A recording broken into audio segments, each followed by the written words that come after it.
Orange Shirt Day is a commemoration of the residential school program. It comes from the recollections of one of the students at these schools. Her grandmother had given her an orange shirt that was taken away from her on the first day of school, and she never saw it again.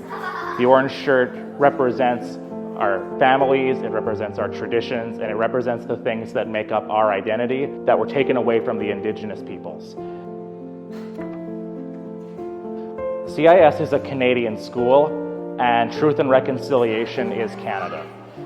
There is no Canadian culture without the Indigenous people and what they passed on. As soon as you enter our gates, you see an Inukshuk, which is an Indigenous symbol.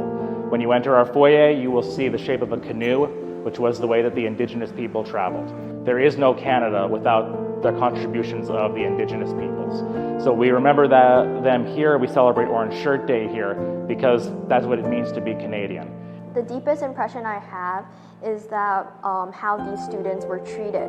When I first started making this presentation, I thought that they were just learning about Canadian cultures, but they ended up being physically, mentally, and even sometimes sexually abusive.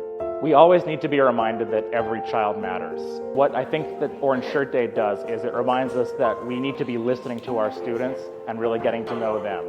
Each one of them has their own dignity and their own identity, and we need to let them speak for themselves and do our best as a community to make this a safe, caring place for them where their personalities get to develop and flourish.